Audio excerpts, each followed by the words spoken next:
Now, cattle in the middle of a conflict. An unusual property dispute in southern Hillsborough County left a farmer's access to feed his own cattle cut off, and a retired firefighter's access to his home blocked. Yeah, this controversy centers around a legal right-of-way easement. Now, the easement is the only way 3 different property owners can access their land. When access was abruptly blocked by a neighbor and no one else would help, they knew they'd better call Benkin. Stacey, Keith, when these 3 property owners bought their land in 2017, their deeds included this decades-old right-of-way easement. They've been using it with no problems until now, when suddenly a neighbor took a drastic step that they never saw coming. It's awful. This mooing makes farmer Scott Nesmith sick to his stomach. His cows and multiple calves are hungry. That's all they're thinking about is, where's my hay? The only path to get a truckload of hay in is blocked. This is the easement that we're on now. This is the easement. This is how I get to my property. You can see their bones. They're not getting what they should get. It's just, he's made it impossible for us to feed our cows. The he's talking about is Ricky Goodson of Goodson Farms. Ricky owns the adjacent land. This easement runs through the property and continues to Scott's 20-acre farm and 2 other properties. All 3 owners bought their land in 2017, and these deeds show that the easement through the Goodson farm was included in each purchase. Everything was fine until months ago when, without warning, Goodson put up these no trespassing signs on the easement the property owners share. And then this equipment to block access to their properties. What is this hunk of junk here? Well, this looks to be a land plane. Doug Barnes and his wife can't drive to their dream house they recently built. It's wrong. It's wrong.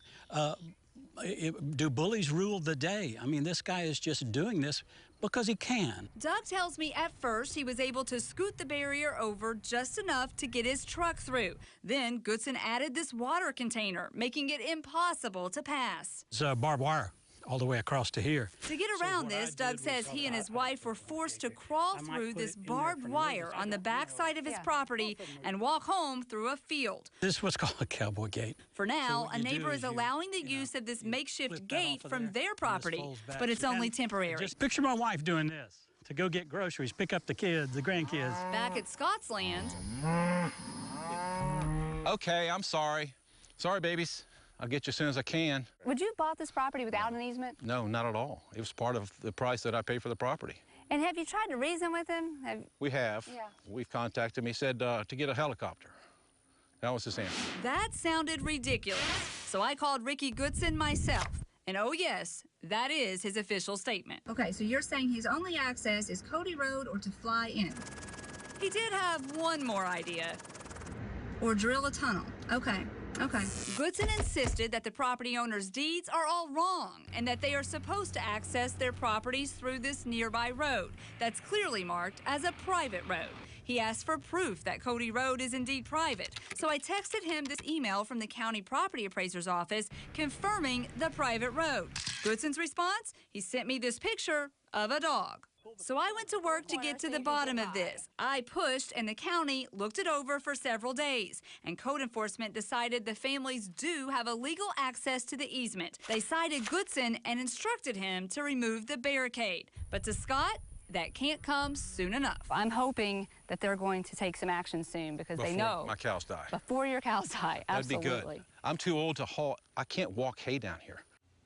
I continued to pursue accountability, and finally, county officials agreed to take a closer look. Ricky Goodson was cited for a code violation and instructed to remove the barrier. And now the obstruction has been moved over, and the property owners can get by for now. But this fight isn't over, and code enforcement reports that Goodson still maintains that he is in the right here, and he plans to fence off the land.